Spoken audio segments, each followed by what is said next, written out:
구독과 좋아요 꾹! 안녕하세요 효중 여러분, 반갑습니다. 효중기념 간호학원의 미란쌤입니다. 좀 오랜만이죠. 네, 그동안에 여러분한테 여러가지 동영상으로 찾아뵙는데, 그동안에는 실습에 관한 거를 잠깐 쉬었었더랬어요. 실습 전에 우리가 알아야 될 내용, 또는 실습 중에 주의해야 될 내용, 이런 것들로 여러분들을 찾아뵀었는데, 이번에 다시 2022년 3월과 4월에 입학한 저희 학원의 학생들이 실습을 앞두고 있습니다. 그래서 처음 실습 나가는 우리 학생들이 저한테 가장 많이 하는 질문을 가지고 오늘 찾아왔습니다. 가장 많이 하는 질문 뭐였을까요? 뭐니 해도 활력증후였어요. 네, 활력증후를 하는 데 있어서 선생님, 요골 동맥을 어떻게 해야지 가장 빨리 찾을 수 있어요? 아니면 상완동맥이 어디에 있고 청진기를 어디에다 대야 돼요? 이런 거 되게 많이 물어봤었거든요. 그래서 제가 오늘은 이 활력증후, 그 중에서도 맥박을 잴 때 주의할 점, 또는 요즘 밖에서도 체온 되게 많이 재죠. 체온을 잴 때 우리가 무조건 귀에 넣고 체온을 잰다고 생각하면 안 돼요. 그래서 어떻게 나이대에 따라서 귀의 방향을 어떻게 해줘야지 환자가 고통스럽지 않고 편안하게 체온을 잴 수 있는가, 요거. 그 다음에 이제 또 혈압이겠죠. 혈압이란 게 도대체 뭔지, 혈압을 어떻게 해서 우리가 귀에서 심장의 압력을 들을 수 있는 건지, 이런 원리 간단하게 재밌게 알아보면서 실습 진행하도록 할게요. 실습에 앞서서 먼저 준비물 몇 가지 설명드리고 보고 넘어갈까요? 네, 제일 먼저 활력증후를 하는 데 있어서 체온부터 들어갈게요. 체온. 요즘 신부체온을 재는 데 있어서 가장 정확한 신부체온, 체온계죠. 이건 적외선을 이용해서 고막에다 하는 고막체온계입니다. 고막체온계는 또 뭐가 따라와야 될까요? 고막체온계를 여러 사람한테 쓰기 때문에 이 위에 이어캡을, 일회용 이어캡을 꼭 이렇게 씌워가지고 해야 되죠. 그래서 이게 일회용 일회캡입니다. 이어캡이에요. 네. 그 다음에 두 번째, 요즘 코로나 환자들이 산소 호흡을 한다, 이런 거 많이 나오죠. 그래서 우리 입원 환자들도 말초 순환에 혈액이 얼마나 잘 돼서 체내에 산소 포화도가 얼마나 좋은지를 알아보는, 말초 순환 산소 포화도를 알아보는 산소 포화도 기계 준비해 왔습니다. 그리고 세 번째, 혈압을 잴 때 가장 필요한 거, 청진기 준비해 왔습니다. 청진기. 네. 자, 그 다음에 저는 조금 자동 혈압계 말고 혈압을 좀 더 정밀하게 잴 수 있는 아네로이드 혈압계라는 혈압계를 준비해서 이걸로 오늘은 실습을 하는 요령을 터득하도록 해보겠습니다. 자, 그 다음에 이런 것들을 환자마다 개인별로 놓고 쓰면 좋지만, 지금 병원의 실상은 개인별로 둘 수가 없어요. 그래서 쓸 때마다 이런 알코올 스펀지를 이용해서 소독을 하면서 사용하도록 하겠습니다. 자, 그러면 잠시 뒤에 재보도록 할게요. 이따 봐요. 체온계를, 이어캡을 끼우신 다음에 전원 스위치를 켜서 체온계가 제대로 작동이 되는지를 먼저 확인해 주셔야 되겠죠? 네, 정상적으로 작동이 되면 어른은 귀를 후상방으로 당기고 영유아들은 후하방으로 당겨야 웨이도가 일직선으로 돼서 체온을 잴 때 불편하지 않다고 했죠? 자, 그럼 후상방으로 당기고 체온계를 집어넣은 다음에 스위치를 눌러서 삐 소리가 날 때까지 계신 다음에, 소리가 나면은 수치를 정확하게 확인해 주십시오. 36.7도였습니다. 네. 맥박을 재보도록 하겠습니다. 맥박은 요골동맥에서 우리가 측정을 가장 많이 하죠. 그럼 요골동맥을 먼저 찾아야지 돼요.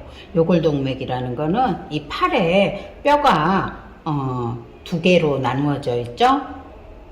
엄지손가락 쪽이 요골이고요. 새끼손가락 쪽의 뼈가 척골이라고 되어 있습니다. 그러면 요골에 있는 동맥이니까 이 요골 쪽이겠죠. 그러면 엄지손가락 쪽을 타고 내려와서 손목에서 한 3 내지 5cm 되는 부분에 살짝 팔이 움푹 들어갔어요. 이 부분을 집게와 장지 두 손가락을 이용해서 꾹 눌러주시면 되는데, 동맥은 우리 몸에 깊은 데가 있기 때문에 살짝 부드럽게 만져가지고는 촉지가 안 돼요. 그러면 이 동맥이 뛰는 걸 느끼려면 어느 정도 좀 압력을 줘서 세게 눌러야 돼요. 근데 저는 뭐 길이 재지 않았는데 바로 짚었는데 속에서 발딱발딱 잉어가 한 마리 뛰고 있어요. 이건 뭘까요? 사람은 아주 기형이 아닌 이상은 누구나가 다 해부학적 위치가 비슷하다라는 거예요. 그러면 제가 죄송하지만 우리 환자분 팔목에 우리 학생들이 정말 요거를 쉽게 찾을 수 있도록 표시를 할게요. 자, 여기가 손목의 손금이에요. 손목금에서 한 5cm 정도 내려가는 요 부분에서 지금 엄청 뛰고 있어요.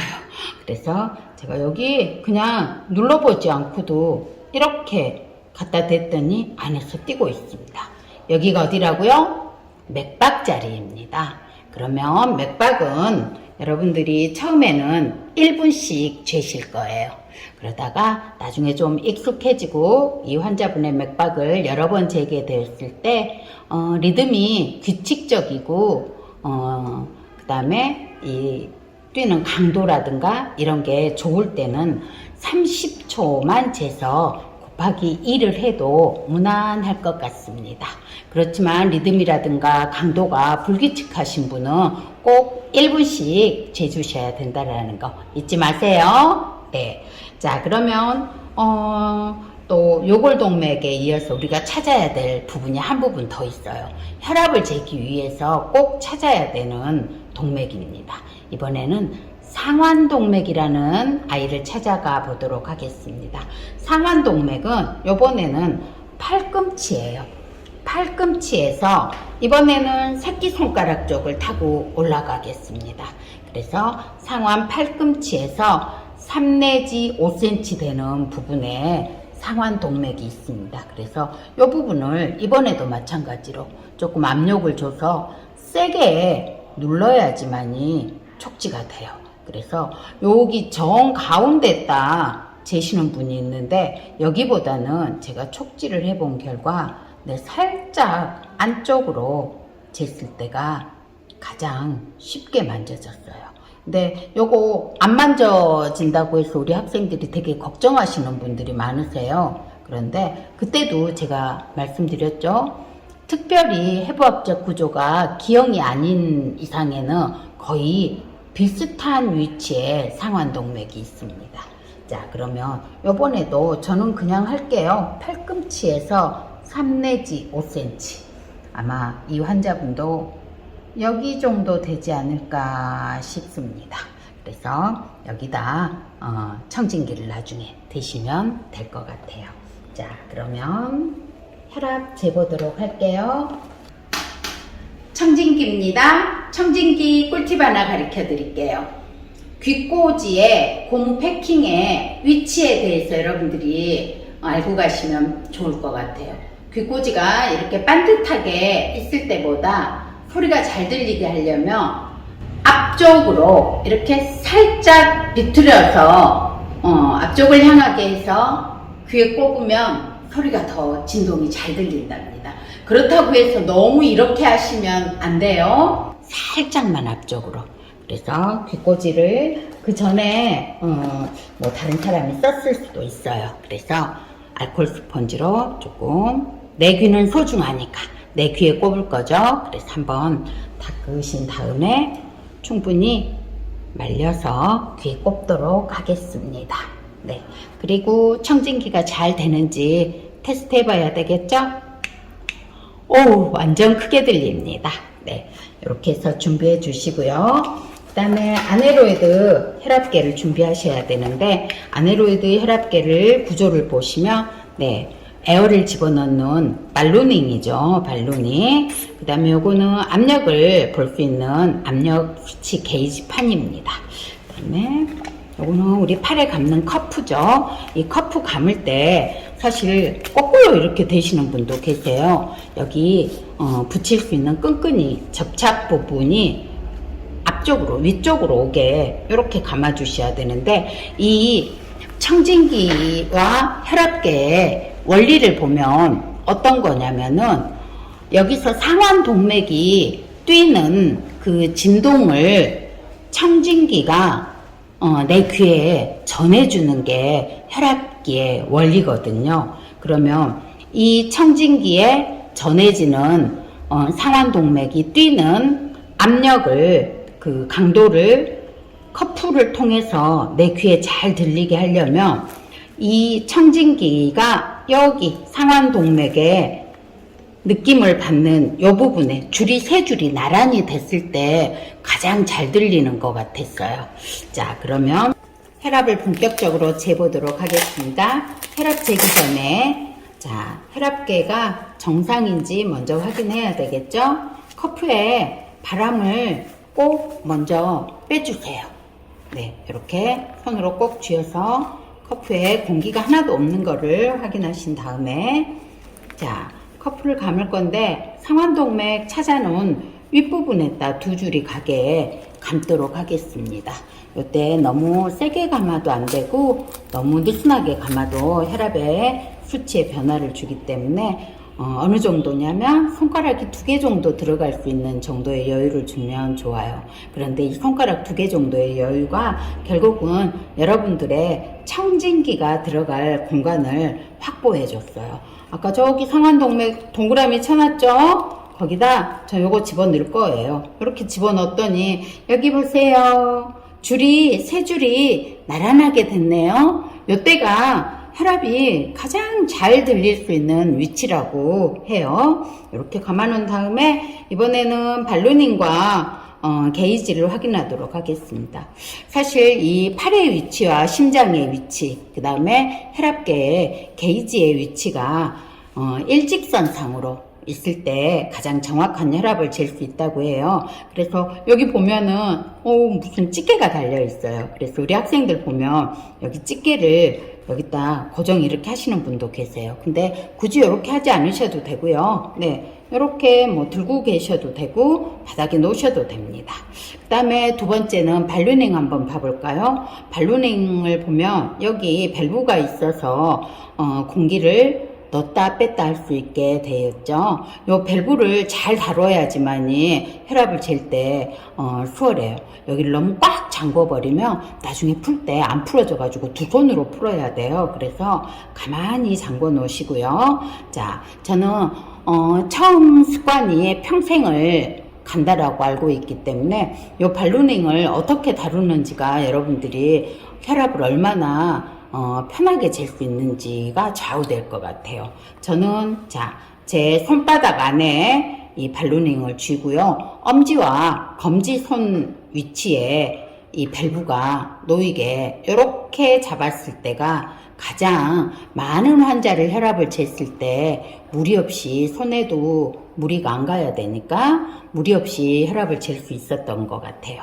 자, 그러면 밸브를 제가 잠궈 놓고 가만히 잠궈 놓고 자, 발로닝을 올려서 압력을 올릴 건데 과연 얼마나 올려야 되는지가 가장 중요하거든요. 근데 우리 뭐 교과서에 보면 맥박이 촉지되지 않는 지점에서 한 30 정도 더 올려주라고 했어요.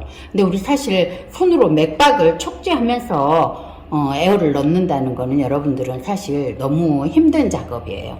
그래서 보통 성인의 혈압이 120에 80을 기준으로 했을 때 120, 수축기압 120에서 30에서 40 정도 더 압을 올려준다라고 생각하시면 평균적으로 한 180 정도 압을 올려준다고 생각하시고 압을 올려보겠습니다. 자, 밸브 잠궈진 거 확인했고요. 이렇게 한 손으로는 게이지 판을 쥐고 한 손으로 발루닝을 쥐었다 폈다 해서 압력을 올렸습니다. 180까지 올라갔는데 보이시죠? 자, 그러면 이때부터 밸브를 서서히 풀어서 압력을 서서히 내리도록 할게요. 그런데 자, 잘 보고 계시면 제가 지금 일부러 아주 서서히 내리고 있어요. 근데 가다 보면 신기한 일이 벌어지고 있어요. 내려가는데 갑자기 어느 순간에서 저기 120부터 바늘이 움찔움찔을 거리기 시작했어요. 이게 뭐냐면 맥박이 뛸 때마다 바늘이 움찔움찔 잠깐씩 멈추는 거예요. 그래서 이렇게 우리는 귀로 청진을 해서 환자분의 혈압을 재지만 어떤 분들은 환자분들은 눈으로 이 게이지판을 보면서 자기의 혈압을 측정하시는 분이 계세요. 그래서 거의 비슷한 수치가 아마 나올 것 같아요. 그래서 이렇게 해서 혈압을 끝까지 쭉 풀어주시면 에어를 밸브를 이용해서 쭉 풀어주시면 0까지 내려왔죠. 이렇게 해서 아까 처음 들었던 부분이 수축기압이 되고요. 중간에 계속 퉁퉁퉁퉁 뛸 거예요. 그거는 동맥이 압을 받아서 뛰는 소리인데 혈압에는 사실상 의미가 없어요. 맨 마지막에 들리는 소리가 이완기압입니다. 그래서 수축기압과 이완기압만 여러분들이 들어주시면 될 것 같습니다. 자, 이렇게 해서 혈압까지 잠깐 여러분하고 해봤습니다. 그 다음에 또 하나 마지막으로 제가 아까 여기 요골동맥에서 맥박 재는 거 설명드렸죠. 또 하나의 비밀 병기를 보여드리도록 하겠습니다. 요거 산소 포화도를 측정하는 거예요. 빨래집게처럼 생겼어요. 그래서 스위치를 켜시고 환자의 말초순환의 혈관을 이용해야 되기 때문에 손가락에 반지 끼듯이 집게 끼듯이 물려줄 거예요. 그리고 스위치를 눌러볼 거예요. 그러면 여기에도 어때요? 맥박이 뛰는 게 눈으로 측정이 되죠. 맥박이 뛰면서 산소 포화도가 97% 나왔습니다. 그리고 그 밑에 맥박의 개수도 나와 있네요.